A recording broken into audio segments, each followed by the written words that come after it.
ಶ್ರೀ ಗುರುಭ್ಯೋ ನಮಃ. ಸ್ವಸ್ತಿಸ್ತು ಸತಾಂ. ಭಾಗವತ ಸಂಪ್ರಮೋದ ಶ್ರೋತೃಗಳಿಗೆ ಸುಸ್ವಾಗತ. ಇದೀಗ ಭಾಗವತ ಸಂಪ್ರಮೋದದ ಪೂರ್ವಾರ್ಧ, ಅದರ 2ನೇ ಎಪಿಸೋಡ್ ಪ್ರಾರಂಭಗೊಳ್ಳುತ್ತಾ ಇದೆ. ಹಿಂದೆ 1ನೇ ಎಪಿಸೋಡ್ನಲ್ಲಿ ಪೂರ್ವಾರ್ಧದಲ್ಲಿ 1ರಿಂದ 8 ಪ್ರಶ್ನೆಗಳವರೆಗೆ ನಾವು ಚಿಂತನೆಯನ್ನು ಮಾಡಿದ್ವಿ.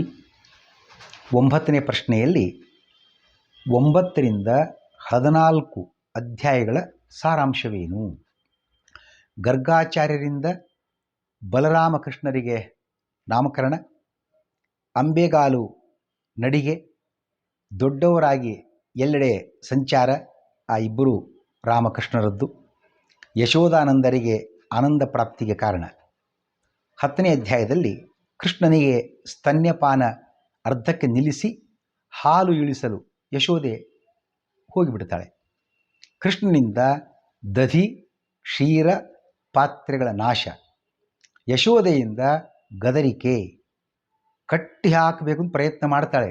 ಆದರೆ ಭಗವಂತ ಬಂಧನಾತೀತ, ಯಾರ ಕೈಗೂ ಸಿಗುವವನಲ್ಲ. ವರಳಿನಲ್ಲಿ ತಾನೇ ಬಂಧಿತನಾಗಿ ದಾಮೋದರ ಅಂತ ಕರೆಸಿಕೊಳ್ತಾನೆ. 11ನೇ ಅಧ್ಯಾಯದಲ್ಲಿ ನಲಕೂಬರ ಮಣಿಗ್ರೀವರ ಶಾಪ ವಿಚಾರ ಪ್ರಸ್ತುತಗೊಂಡಿದೆ. ಯಮಲಾರ್ಜುನ ಉದ್ಧಾರ, ಬಾಲಲೀಲೆಗಳು. 12ನೆಯ ಅಧ್ಯಾಯದಲ್ಲಿ ಉಪನಂದನ ಸೂಚನೆಯಂತೆ ಬೃಂದಾವನಕ್ಕೆ ಎಲ್ಲರೂ ಕೂಡ ಹೊರಡ್ತಾರೆ. ಅಲ್ಲಿ ನೆಲೆಸ್ತಾರೆ. ವಿವಿಧ ಕ್ರೀಡೆಗಳು, ವತ್ಸಾಸುರ ಬಕಾಸುರ ಸಂಹಾರ. 13ನೇ ಅಧ್ಯಾಯದಲ್ಲಿ ಗೋರಕ್ಷಣೆ, ತಾಲವನ ಗಮನ, ಧೇನುಕಾಸುರ ಸಂಹಾರ, ಕಾಲಿಯ ವಿಷದೂಷಿತ ಜಲಪಾನ, ಮೃತರಾಗಿರ್ತಕ್ಕಂತಹ ಗೋಗಳು ಗೋಪರ ರಕ್ಷಣೆಯನ್ನು ಭಗವಂತ ಮಾಡ್ತಾನೆ. 14ನೇ ಅಧ್ಯಾಯದಲ್ಲಿ ಕಾಲಿಯ ನಿಗ್ರಹ ಮತ್ತು ನಾಗಪತ್ನಿಯ ಅನುಗ್ರಹ, ಕಾಲಿಯನಿಂದ ರಮಣಕ ದ್ವೀಪಗಮನ. 10ನೇ ಪ್ರಶ್ನೆಗೆ ಹೋಗೋಣ. 15ರಿಂದ 21 ಅಧ್ಯಾಯಗಳ ಸಾರಾಂಶವೇನು, ಕಾಲಿಯನು ಕಾಲಿಂದಿಗೆ ಬಂದುದರ ಕಾರಣ, ಕಾಲಿಂದಿ ದಳ ವಾಸ್ತವ್ಯ, ಕಾಳ್ಗಿಚ್ಚಿನಿಂದ ರಕ್ಷಣೆ ಪಡೆದುದು. 16ನೇ ಅಧ್ಯಾಯದಲ್ಲಿ ವಸಂತಕಾಲ ಸಂಭ್ರಮ, ಬಲರಾಮನಿಂದ ಪ್ರಲಂಬವಧೆ, ಪುಷ್ಪವೃಷ್ಟಿ, ದಾರಿ ತಪ್ಪಿದ ಗೋವುಗಳು, ಇದು 17ನೇ ಅಧ್ಯಾಯದ ಸಾರಾಂಶ. ವೇಣು ವಾದನ ಅಥವಾ ವೇಣುಗಾನದಿಂದ ಆಗಮನ, ದಾವಾಗ್ನಿಯಿಂದ ರಕ್ಷಣೆ. 18ನೇ ಅಧ್ಯಾಯದಲ್ಲಿ ಮಳೆಗಾಲ ಹಾಗೂ ಶರದೃತುಗಳ ವರ್ಣನೆ. 19ನೇ ಅಧ್ಯಾಯದಲ್ಲಿ ವೇಣುವಾದನ, ವೇಣುಗಾನವನ್ನು ಕೇಳಲಿಕ್ಕೆ ಅಂತ ಗೋಪಿಯರು ಬಂದು ಆ ಕೃಷ್ಣನ ಗುಣಗಾನವನ್ನು ಮಾಡಿರ್ತಕ್ಕಂಥದ್ದು. 20ನೇ ಅಧ್ಯಾಯದಲ್ಲಿ ಹೇಮಂತ ಋತು, ಕಾತ್ಯಾಯಿನಿ ವ್ರತ ಕೈಗೊಂಡಿರತಕ್ಕಂಥದ್ದು, ಗೋಪಿ ವಸ್ತ್ರಾಪಹರಣದ ಸಂದೇಶ. 21ನೇ ಅಧ್ಯಾಯದಲ್ಲಿ ಹಸಿದ ಗೋಪರು, ಬ್ರಾಹ್ಮಣರ ಮೌನ, ವಿಪ್ರಪತ್ನಿಯರಿಗೆ ಪುನಃ ಪ್ರಾರ್ಥನೆ, ಅವರಿಂದ ಭಕ್ಷ್ಯಾದಿ ಪ್ರಾಪ್ತಿ, ವಿಪ್ರಪತ್ನಿ ಅನುಗ್ರಹ, ಬ್ರಾಹ್ಮಣರ ಪಶ್ಚಾತ್ತಾಪ.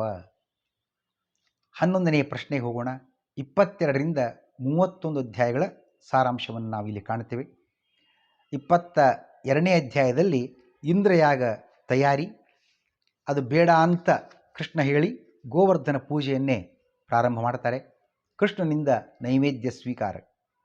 23ನೇ ಅಧ್ಯಾಯದಲ್ಲಿ ಇಂದ್ರನಿಗೆ ಕೋಪ, ಮಳೆಯಿಂದ ಗೋಕುಲ ನಾಶಕ್ಕೆ ಆದೇಶ, 7 ದಿನ ಗೋವರ್ಧನ ಪರ್ವತವನ್ನು ಕೃಷ್ಣ ಎತ್ತಿ ಹಿಡಿದಿದ್ದಾನೆ, ಇಂದ್ರಗರ್ವಭಂಗ, ಪುಷ್ಪವೃಷ್ಟಿ.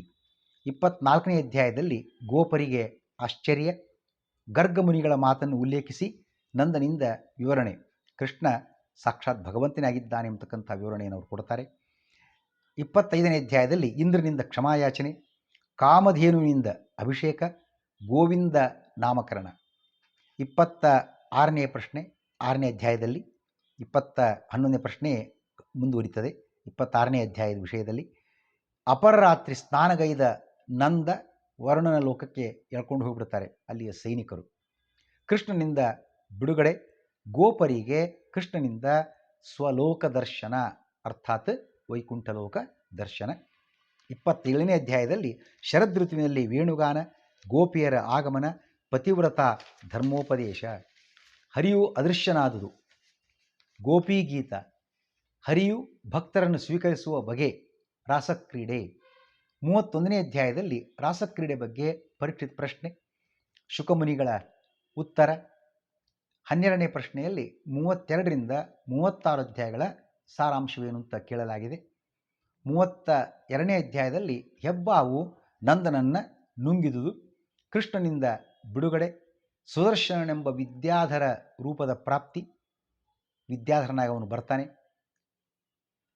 ಶಂಖಚೂಡ ಅಸುರನ ವಧೆ, ವೇಣುಗಾನ, ಎತ್ತಿನ ರೂಪದ ಅರಿಷ್ಟಾಸುರ ಬರ್ತಾನೆ, ಅವನು ಸಂಹಾರವನ್ನು ಕೃಷ್ಣ ಮಾಡ್ತಾನೆ, ದೇವಕಾರ್ಯ ಸಾಧನೆಗೆ ನಾರದರಿಂದ ಕಂಸನ ಜನ್ಮ ರಹಸ್ಯ ಕಥನ, ನಂದಗೋಕುಲಕ್ಕೆ ಕೇಶಿ ಅಸುರನನ್ನು ಕಂಸ ಕಳಿಸಿಕೊಡ್ತಾನೆ ಕೃಷ್ಣನನ್ನು ಕೊಲ್ಲಿಕ್ಕೆ ಅಂತ, ಮುಷ್ಟಿಕಾದಿ ಮಂತ್ರಿಗಳೊಂದಿಗೆ ಕೃಷ್ಣ ಬಲರಾಮರ ಸಂಹಾರದ ಬಗ್ಗೆ ಸಮಾಲೋಚನೆ, ಆನೆಯಿಂದ ಸಾಯಿಸುವ ಸಲಹೆ, ಧನುರ್ಯಾಗಕ್ಕೆ ರಾಮಕೃಷ್ಣರನ್ನು ಕರೆತರಲು ಅಕ್ರೂರನ ಪ್ರೇಷಣ ನಂದಗೋಕುಲಕ್ಕೆ. 35ನೇ ಅಧ್ಯಾಯದಲ್ಲಿ ಕೇಶಿ ದೈತ್ಯವಧೆ, ನಾರದರಿಂದ ಭಾವಿ ಕೃಷ್ಣಲೀಲೆಗೆ ಪ್ರಾರ್ಥನೆ, ವ್ಯೋಮಾಸುರ ಸಂಹಾರ. 36ನೇ ಅಧ್ಯಾಯದಲ್ಲಿ ಅಕ್ರೂರನಿಂದ ಗೋಕುಲಕ್ಕೆ ಪ್ರಯಾಣ, ಕೃಷ್ಣ ಚಿಂತನೆ, ಗೋಕುಲದಲ್ಲಿ ಕೃಷ್ಣ ಪಾದ ಧೂಳಿನಲ್ಲಿ ಉರುಳಾಡಿದ್ದು ಯಾರು? ಅಕ್ರೂರ. ಅಕ್ರೂರನಿಗೆ ಸತ್ಕಾರ. 13ನೇ ಪ್ರಶ್ನೆಯಲ್ಲಿ 37ರಿಂದ 43 ಅಧ್ಯಾಯಗಳ ಸಾರಾಂಶವೇನು ಅಂತ ಕೇಳಲಾಗಿದೆ. 37ನೇ ಅಧ್ಯಾಯದಲ್ಲಿ ಅಕ್ರೂರನಿಂದ ಕಂಸ ಸಂದೇಶ, ಮಥುರೆಗೆ ಪ್ರಯಾಣ ಸಿದ್ಧತೆ, ಗೋಪಿಯರ ವಿರಹ, ಅಕ್ರೂರನಿಂದ ಸರೋವರದಲ್ಲಿ ಸ್ನಾನ ಕಾಲದಲ್ಲಿ ರಾಮಕೃಷ್ಣರ ದರ್ಶನ. 38ನೇ ಅಧ್ಯಾಯದಲ್ಲಿ ಅಕ್ರೂರನಿಂದ ಸ್ತೋತ್ರ. ಮುಂದೆ 39ನೇ ಅಧ್ಯಾಯದಲ್ಲಿ ರಾಮಕೃಷ್ಣರಿಂದ ಮಥುರಾ ಪ್ರವೇಶ, ರಜಕನ ಅಗಸನ ವಧೆ, ಮಾಲಾಕಾರನಿಗೆ ಅನುಗ್ರಹ. 40ನೇ ಅಧ್ಯಾಯದಲ್ಲಿ ತ್ರಿವಕ್ರಾನುಗ್ರಹ, ಧನುರ್ಭಂಗ, ಕಂಸ ಸೈನ್ಯನಾಶ, ಕಂಸನಿಗೆ ಸ್ವಪ್ನದಲ್ಲಿ ಅಪಶಕುನಗಳ ದರ್ಶನ. 41ನೇ ಅಧ್ಯಾಯದಲ್ಲಿ ಕುವಲಯ ಪೀಡ ಅಂದರೆ ಆನೆಯ ಸಂಹಾರ ನಡೀತದೆ, ಮಲ್ಲರನ್ನು ಸಂಧಿಸುವುದು, ಮಲ್ಲರಿಂದ ಯುದ್ಧಾಹ್ವಾನ. 42ನೇ ಅಧ್ಯಾಯದಲ್ಲಿ ಕೃಷ್ಣ ಚಾಣೂರ ಮತ್ತು ಬಲರಾಮ ಮುಷ್ಟಿಕ ಇವರಿಬ್ಬರ ಅಲ್ಲಿ ಪರಸ್ಪರ ಮಲ್ಲಯುದ್ಧ ಪ್ರಾರಂಭಗೊಳ್ಳತಕ್ಕಂಥದ್ದು. ಆ ಕೃಷ್ಣ ಚಾಣೂರನನ್ನು ಬಲರಾಮ ಮುಷ್ಟಿಕನನ್ನು ಸಂಹಾರ ಮಾಡಿಬಿಡ್ತಾನೆ. ತಂದೆ ತಾಯಿಗಳಿಗೆ ಜೈಲಿನಿಂದ ಬಿಡುಗಡೆಯಾಗ್ತದೆ. 43ನೇ ಅಧ್ಯಾಯದಲ್ಲಿ ಉಗ್ರಸೇನನ ಪಟ್ಟಾಭಿಷೇಕ, ನಂದಾದಿಗಳ ಬೀಳ್ಕೊಡುಗೆ, ರಾಮಕೃಷ್ಣರಿಗೆ ಉಪನಯನ, ಗುರುಕುಲವಾಸ, ಮೃತ ಗುರುಪುತ್ರನನ್ನು ತಂದು ಬದುಕಿಸಿಕೊಟ್ಟಿರ್ತಕ್ಕಂಥದ್ದು ಕೃಷ್ಣನ ಒಂದು ಮಹಿಮೆ. ಆಮೇಲೆ ಉಪನಯನ, ಗುರುಕುಲವಾಸ, ಮೃತ ಗುರುಪುತ್ರ ಆನಯನ, ಅದನ್ನು ಗುರುದಕ್ಷಿಣೆಯಾಗಿ ಕೃಷ್ಣ ಕೊಡ್ತಾನೆ. 14ನೇ ಪ್ರಶ್ನೆಯಲ್ಲಿ 44ರಿಂದ 48 ಅಧ್ಯಾಯಗಳ ಸಾರಾಂಶವೇನು ಅಂತ ಇಲ್ಲಿ ಕೇಳಲಾಗಿದೆ. 44ನೇ ಅಧ್ಯಾಯದಲ್ಲಿ ಉದ್ಧವನನ್ನು ನಂದಗೋಕುಲಕ್ಕೆ ಕಳಿಸಿದುದು, ನಂದಾದಿಗಳ ದುಃಖ ಪರಿಹಾರ. 45ನೇ ಅಧ್ಯಾಯದಲ್ಲಿ ಉದ್ಧವ ಗೋಪಿ ಸಂವಾದ, ಭ್ರಮರಗೀತೆ, ಕೃಷ್ಣನ ಸಂದೇಶ ಪ್ರಸ್ತುತಿ. 46ನೇ ಅಧ್ಯಾಯದಲ್ಲಿ ಗೋಕುಲದಲ್ಲಿ ಉದ್ಧವನ ವಾಸ, ಗೋಪಿಯರ ಭಕ್ತಿ ಪ್ರಶಂಸೆ, ಮಥುರೆಗೆ ಆಗಮನ. 47ನೇ ಅಧ್ಯಾಯ ತ್ರಿವಕ್ರ ಮನೋರಥ ಪೂರ್ತಿ, ಅಕ್ರೂರ ಗೃಹಗಮನ, ಅಕ್ರೂರನಿಂದ ಸ್ತೋತ್ರ, ಪಾಂಡವರ ಕ್ಷೇಮ ಸಮಾಚಾರ ತಿಳ್ಕೊಂಬರ್ಲಿಕ್ಕೆ ಅಂತ ಹಸ್ತಿನಾವತಿಗೆ ಅಕ್ರೂರನನ್ನು ಕಳಿಸಿಕೊಟ್ಟಿರ್ತಕ್ಕಂಥದ್ದು. 48ನೇ ಅಧ್ಯಾಯದಲ್ಲಿ ಹಸ್ತಿನಾಪುರಕ್ಕೆ ಆಗಮನ, ಕುಂತಿಯ ಗದ್ಗದತೆ, ಅಕ್ರೂರನಿಂದ ಧೃತರಾಷ್ಟ್ರನಿಗೆ ಯಾದವರ ಸಂದೇಶ ನೀಡತಕ್ಕಂಥದ್ದು, ಮಥುರೆಗೆ ಬಂದು ಕೃಷ್ಣನಿಗೆ ವರದಿ ನೀಡಿಕೆ. ಇದಿಷ್ಟು 1ರಿಂದ 48 ಅಧ್ಯಾಯಗಳು ಪೂರ್ವಾರ್ಧದಲ್ಲಿ ಸಂಗ್ರಹಗೊಂಡಿರತಕ್ಕಂಥದ್ದು. 15ನೇ ಪ್ರಶ್ನೆ, ದಶಮಸ್ಕಂದದ ಅಧ್ಯಾಯಗಳು ಎಷ್ಟು? 103 ಅಧ್ಯಾಯಗಳು. 16ನೇ ಪ್ರಶ್ನೆ, ಯಾವ ಅವತಾರದ ಕಥೆ ಸಮಗ್ರವಾಗಿ ಇಲ್ಲಿ ವರ್ಣಿತವಾಗಿದೆ? ಹರಿಯ ಕೃಷ್ಣಾವತಾರ ಕಥೆ ಸಮಗ್ರವಾಗಿ ಇಲ್ಲಿ ವರ್ಣಿತವಾಗಿದೆ. ಸಮಗ್ರ ಭಾಗವತದ 1/3 ಭಾಗ ಅಷ್ಟು ವ್ಯಾಪ್ತಿಯನ್ನು, ವಿಸ್ತಾರ ಕಥೆಯನ್ನು ವ್ಯಾಸರು ಕೃಷ್ಣ ಕಥೆಗೆ ಮೀಸಲಾಗಿರಿಸಿದ್ದಾರೆ. 17ನೇ ಪ್ರಶ್ನೆ, ಪರೀಕ್ಷಿತ್ ರಾಜ ಏನೆಂದು ಪ್ರಶ್ನಿಸಿದನು? ತಾಯಿಯ ಗರ್ಭದಲ್ಲೇ ನಾಶವಾಗಬೇಕಾಗಿದ್ದ ನಾನು ಇಂದು ಬದುಕಿ ಉಳಿದಿರುವುದು ಶ್ರೀಕೃಷ್ಣನ ಅನುಗ್ರಹದಿಂದ. ಪ್ರಾಯೋಪವೇಶ ಕೈಗೊಂಡಿದ್ದರೂ ಕೂಡ ಕೃಷ್ಣ ಕಥಾಮೃತ ಪಾನವು ನನ್ನಲ್ಲಿ ಬಲ ಉತ್ಸಾಹಗಳನ್ನು ಹೆಚ್ಚಿಸುತ್ತಿವೆ. ಸೂರ್ಯ ಚಂದ್ರ ರಾಜರ ವಂಶಾವಳಿಯನ್ನು ವಿಸ್ತಾರವಾಗಿ ಹಿಂದೆ ಹೇಳಿದ್ದೀರಿ. ಯದುವಂಶದಲ್ಲಿ ಅವತರಿಸಿದ ಧರ್ಮಶೀಲನಾದ ಕೃಷ್ಣನ ಕಥೆಯನ್ನು ವಿಸ್ತಾರವಾಗಿ ಹೇಳಬೇಕು ತಾವು ಅಂತ ಪರೀಕ್ಷಿತ್ ರಾಜ ಶುಕಮುನಿಗಳಿಗೆ ವಿನಂತಿಯನ್ನು ಮಾಡಿಕೊಂಡಿದ್ದಾನೆ. ಇಲ್ಲಿ ಕೃಷ್ಣನು ಧರ್ಮಶೀಲ ಅಂತ ಹೇಳಿದ್ದಾರೆ. ಏನು ಹಾಗಂದರೆ ಧಾರಣಾ ಧರ್ಮ ಅಂದರೆ ಸಮಸ್ತ ಪ್ರಪಂಚವನ್ನು ರಕ್ಷಿಸುವವನು ಶ್ರೀಹರಿ.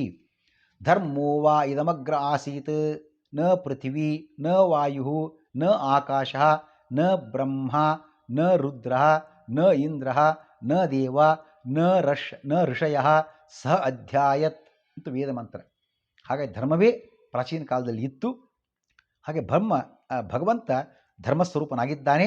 ಧಾರಣಾ ಧರ್ಮ, ಅದಕ್ಕಾಗಿ ಹರಿಯೊಬ್ಬನೇ ಸ್ವತಂತ್ರ, ಸರ್ವಕರ್ತ, ಸರ್ವ ಜಗತ್ಪೋಷಕನಾಗಿದ್ದಾನೆ ಅಂತ ವರ್ಣನೆ ಮಾಡಲಾಗಿದೆ. 19ನೇ ಪ್ರಶ್ನೆಯಲ್ಲಿ ಶುಕಮುನಿಗಳು ಪರೀಕ್ಷಿತನನ್ನು ಏನೆಂದು ಪ್ರಶಂಸಿಸಿದರು? ಹರಿ ಸರ್ವೋತ್ತಮ, ಅವನ ಸ್ಮರಣೆ ಅತ್ಯವಶ್ಯ ಎಂಬ ನಿನ್ನ ಚಿಂತನೆ ಅತ್ಯುತ್ತಮವಾಗಿದೆ ಎಂದು ರಾಜನನ್ನು ಪ್ರಶಂಸಿಸಿದರು. ರಾಜನನ್ನು ಪ್ರಶಂಸಿಸಲು ಮತ್ತೊಂದು ಕಾರಣ ಏನು? ಹರಿಮಹಿಮೆಯನ್ನು ತಿಳಿಸಿರಿ ಯಾರು ಹೇಳ್ತಾರೆ, ಇಂಥವರ ಮಾತು ಆ ಹರಿಯ ಪಾದತೀರ್ಥದಂತೆ. ಯಾರು ಪ್ರಶ್ನಿಸ್ತಾರೆ ಆ ಪ್ರಶ್ನಿಸುವ ಶಿಷ್ಯನ ಆ ಉತ್ತರ ಯಾರು ಕೊಡ್ತಾರೆ ಆ ಗುರುಗಳು. ಈ ಶಿಷ್ಯ ಗುರುಗಳ ಅಥವಾ ಗುರು ಶಿಷ್ಯರ ಸಂವಾದವನ್ನು ಕೇಳ್ತಕ್ಕಂಥ ಮೂರನೆಯ ಗುಂಪು ಶ್ರೋತೃವರ್ಗ ಅಂತ ಏನು ಕರಿತೇವೆ, ಈ ಮೂರನ್ನು ಕೂಡ ಪಾವನಗೊಳಿಸುತ್ತದೆ. ಹಾಗಾಗಿ ಹೇಗೆ ಹರಿಪೂಜೆಗೈಯುವವನು ಆ ಪೂಜೆಯನ್ನು ನೋಡುವವನು ಕನಿಷ್ಠ ತೀರ್ಥವನ್ನಾದರೂ ತೆಗೆದುಕೊಳ್ಳುವವನು, ಹೇಗೆ ಮೂವರನ್ನು ಕೂಡ ಹರಿಯ ಪಾದತೀರ್ಥವು ಪಾವನಗೊಳಿಸುತ್ತದೆ, ಹಾಗೆ ಕೃಷ್ಣಾವತಾರದ ಗರಿಮೆಗಳೇನು ಎಂಬ ಪರೀಕ್ಷಿತ ರಾಜನ ಪ್ರಶ್ನೆ ಇಂತಹ ಹಿನ್ನೆಲೆಯದಾಗಿರುವುದರಿಂದ ಅದು ಪ್ರಶಂಸಾರ್ಹವೆನಿಸಿದೆ ಎಂಬುದಾಗಿ ಉತ್ತರವನ್ನು ನೀಡಿದ್ದಾರೆ. ಮುಂದಿನ ಪ್ರಶ್ನೆ 21. ಶುಕಮುನಿಗಳು ಹೀಗೆ ಉತ್ತರಿಸಿದರು. ಕೃಷ್ಣಾವತಾರದ ವಿಷಯಗಳನ್ನು ಹಿನ್ನೆಲೆಯೊಂದಿಗೆ ಶುಕಮುನಿಗಳು ಉತ್ತರಿಸಿದರು. ಶ್ರೀಕೃಷ್ಣಾರ್ಪಣಮಸ್ತು.